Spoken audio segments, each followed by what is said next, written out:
All right, hey y'all, welcome back to my channel. Today's just gonna be a quick update on my 9812 valve. It is the last day of December of 2025 and getting close to 3 years with this truck. Once I hit about mid-January-ish, I think it'll be about 3 years of ownership, and I'll do a 3-year update as well as some other updates to come. But in this video, I'm gonna talk about my radiator. I had to get a new radiator. So bottom line up front, I've been tracing a small coolant leak for the past 8 months. Couldn't figure out where it was coming from until eventually 2 weeks ago. I discovered where it was and I went to NAPA, got a reach radiator and installed it myself. So that's the bottom line up front.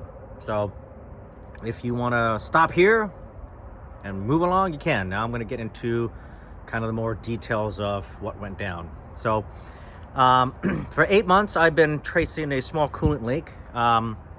Every so often on the front of the valve cover and that the heater hose right there, that 90 degree right there, there'd be about 4 or 5 little droplets of coolant that would be sprayed in that location. And I would just wipe it down, and then 3,000-4,000 miles later ish, those little droplets would come back, and I couldn't figure out where it was coming from. There was no leaking on the ground, no coolant leaking on the frame, no coolant leaking underneath the radiator. Like, I couldn't find where the leak was coming from. And also within that time frame, 4,000-5,000 miles ish, the coolant reservoir would be about 1 inch below full. So I would have to top it off, and then the appropriate mileage goes by, and then it'd be down 1 inch, and I would just top it off.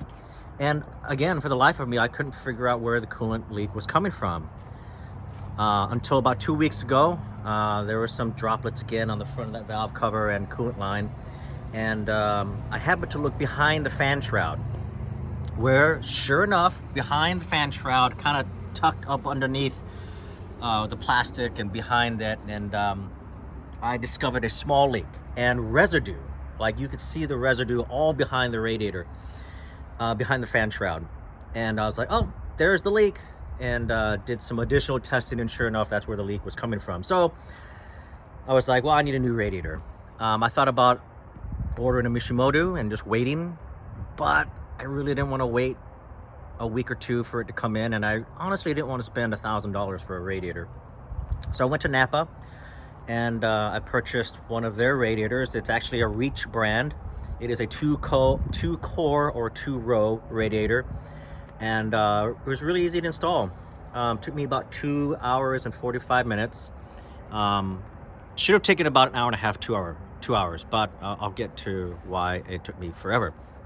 So basically, you remove these 4 10 mils that go across the radiator that holds the battery cable down. Just take that, move it out of the way.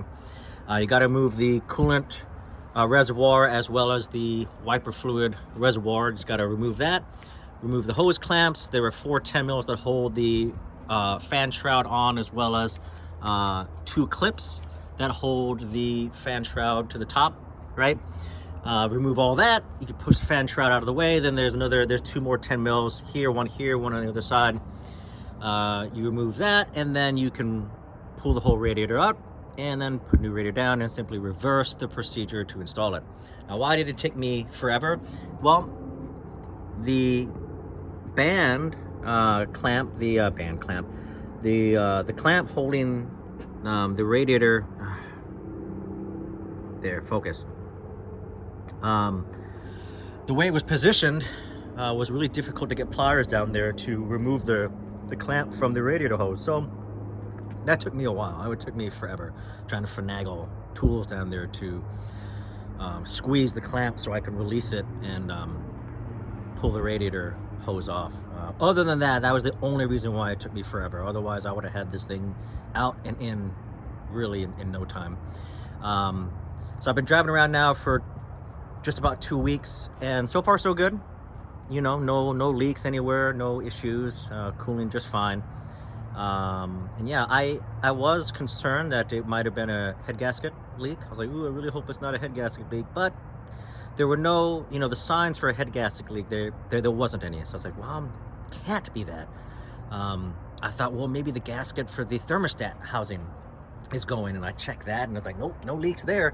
But anyways, again, it happened to be a small leak behind the radiator, behind the fan shroud, you know, and yeah, so that's the story behind that. I can't believe 8 months ago I did not look behind the fan shroud. I don't know why I didn't look. It just happened to be one of those things, I guess. And it was such a small leak too. It would only leak, you know, a few droplets every few thousand, you know, 4,000 or 5,000 miles. That was it. And it would take, you know, 4,000 or 5,000 miles for it to go from full to be about an inch below full at operating temperature. The engine is cold, so you can see the coolant is low, or it's in the middle.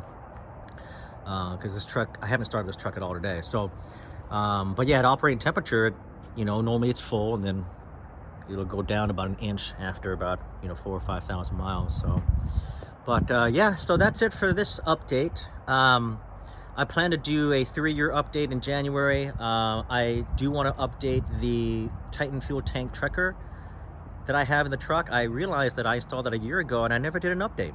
So that's coming. And I'll do another update on these Firestone Destination XT. These are great tires, by the way. I highly recommend them. They're smooth, quiet. They don't shake. They balance really well. I mean, I am really impressed with these tires, and they're not the cheapest tire, but they're not the most expensive, like the BF Goodrich, the Falcons, the Toyos, even Nitto. Those tires are really expensive, and you know, all enthusiasts always talk about these tires, but not a lot of people talk about these Firestones. They may not be that much aggressive on the outside, but let me tell you that the tread is great, the traction is great, wet traction is great, highway noise, on-road characteristics are great. Now, I don't take it off-road, but yeah, for my purposes, these tires are great. Kind of, you know, the true, for me, all-terrain tire. It's meant to go anywhere. There have been situations where I have been in some not so great areas, and yes, I will need an all-terrain tire to help me get through that terrain. There have been those occasions, but most of the time I am on the highway, so I need a tire that can do it all, and these tires, I believe, do it all for me, and at a good price point. That's the other thing, price point. So anyways, that's it for this video. I think I'm going to shut her down here, and I will get those other updates hopefully soon. This, you know, YouTube is not my primary job. I work for a living, right? Serve the nation. That's what I do. So I will get those updates out so that you guys can see, particularly the Trekker. I know that I'm sure people are wondering about that. The Trekker tank has been great. No major issues. There have been some issues, but nothing crazy. So anyways, that'll do it for this video. Hope you guys have a good New Year's, and we'll see you all in the next one.